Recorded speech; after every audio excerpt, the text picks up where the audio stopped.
Hai sobat, Assalamualaikum warahmatullahi wabarakatuh. Bagaimana kabar kalian? Semoga kalian sehat ya. Terima kasih sudah klik video ini. Mari bagikan pengetahuan Islam dengan cara like, share, and subscribe channel Kebun Islam. Semoga bermanfaat bagi kita semua. Kebun Islam yuk.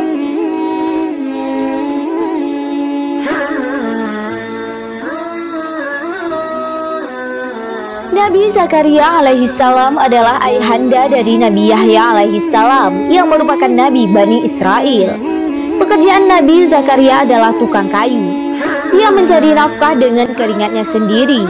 Sebagaimana dari Abu Hurairah, Rasulullah Shallallahu Alaihi Wasallam bersabda, Nabi Zakaria adalah seorang tukang kayu. Hadis riwayat Muslim. Nabi Zakaria adalah nabi termasyhur yang merupakan keturunan dari Nabi Sulaiman alaihissalam. Nama istrinya yaitu Al-Yahbi yang berasal dari keluarga Nabi Harun alaihissalam. Nabi Zakaria dan istrinya yang sama-sama keturunan Nabi lalu memiliki anak yang juga diutus oleh Allah Subhanahu wa taala sebagai nabi, yaitu Nabi Yahya alaihissalam. Semasa hidupnya, Nabi Zakaria juga berperan sebagai pelindung dari Maryam ibunda Nabi Isa alaihissalam. Nabi Zakaria alaihissalam hidup bersama Nabi Yahya alaihissalam. Walaupun Nabi Yahya sering menyendiri, kematian Nabi Zakaria menyusul dari kematian Nabi Yahya. Dijelaskan dalam buku kisah bapak dan anak dalam Al-Quran oleh Adil Mustafa Abdul Halim. Kala itu saat Nabi Zakaria mengetahui kematian anaknya dan mengetahui Allah mengubur hidup-hidup orang yang membunuhnya, dia melarikan diri menuju kebun di Baitul Maqdis. Berikut kisah Nabi Zakaria alaihissalam.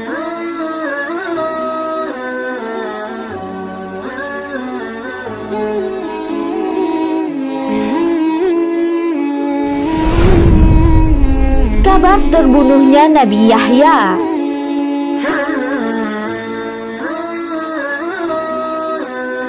Riwayat menyebutkan jika Nabi Yahya alaihissalam pergi meninggalkan dunia terlebih dahulu sebelum disusul oleh Nabi Zakaria alaihissalam. Penyebab kematian Nabi Yahya alaihissalam adalah dibunuh oleh orang suruhan Herodia. Pada saat itu dikisahkan Bani Israel dikuasai oleh penguasa yang zalim, yaitu Raja Herodus. Raja Herodus memiliki keinginan dan niat untuk menikahi anak perempuan tirinya, yaitu Herodia. Pernikahan tersebut ditentang oleh Nabi Yahya alaihissalam dikarenakan tidak sesuai dengan hukum Taurat. Herodia pun tidak terima atas penentangan Nabi Yahya alaihissalam terhadap pernikahan yang akan dilakukannya. Ia pun menyuruh Herodus untuk membunuh Nabi Yahya alaihissalam.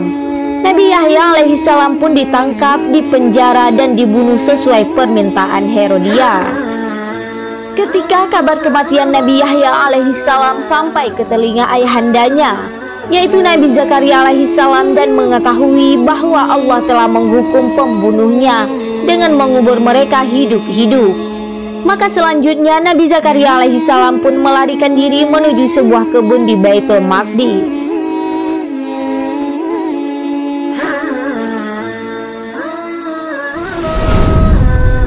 Di saat pohon memanggilnya,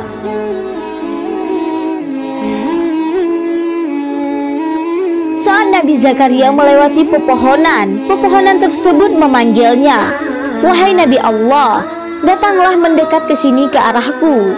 Nabi Zakaria datang mendekatinya dan pohon tersebut segera membuka diri sehingga dia dapat masuk dan bersembunyi. Sayangnya, ada iblis yang sedang menyaksikan persembunyian Nabi Zakaria. Iblis segera memotong kain bajunya. Kemudian iblis membawanya sebagai bukti keberadaan Nabi Zakaria kepada orang-orang yang sedang mencarinya. Mendengar laporan iblis, mereka berkata, "Kami tidak mempercayaimu."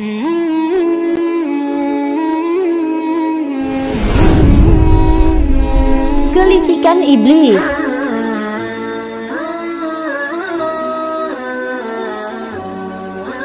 Iblis lalu menunjukkan bukti sepotong kain baju Nabi Zakaria. Sontak ketika melihatnya, mereka terkejut dan meminta ditunjukkan lokasi pohon tempat persembunyian Nabi Zakaria. Ketika mereka sudah mengetahui, mereka mengambil kapak dan menghantam pohon tersebut sampai terbelah dua. Hantaman kapak membuat Nabi Zakaria yang tengah bersembunyi terbunuh. Allah Subhanahu wa Ta'ala mengganjar Bani Israel atas kematian Nabi Zakaria dan Nabi Yahya dengan cara membunuh para pembesar mereka dan menawan ratusan orang. Dapat dilihat, kaum Bani Israel adalah kaum yang sering membunuh Nabi. Dalam surat Al-Baqarah ayat 61 Allah berfirman, "Dan ingatlah ketika kamu berkata, wahai Musa, kami tidak tahan hanya makan dengan satu macam makanan saja. Maka mohonkanlah kepada Tuhanmu untuk kami, agar Dia memberi kami apa yang ditumbuhkan bumi, seperti sayur mayur, mentimun, bawang putih, kacang adas, dan bawang merah." Ya Musa menjawab, "Apakah kamu meminta sesuatu yang buruk sebagai ganti dari sesuatu yang baik? Pergilah ke suatu kota, pasti kamu akan memperoleh apa yang kamu minta." Kemudian mereka ditimpa kenistaan dan kemiskinan, dan mereka kembali mendapat kemurkaan dari Allah. Hal itu terjadi karena mereka mengingkari ayat-ayat Allah dan membunuh para nabi tanpa hak atau alasan yang benar. Yang demikian itu karena mereka durhaka dan melampaui batas. Nauzubillah, dari kisah Nabi Zakaria bisa kita simpulkan bahwasanya kelicikan iblis patut diwaspadai karena iblis tidak segan untuk mencelakai kita dan menjerumuskan kita ke dalam neraka. Semoga kita semua senantiasa terjaga dari segala godaan iblis yang terkutuk. Amin amin ya rabbal alamin. Wallahu a'lam bissawab.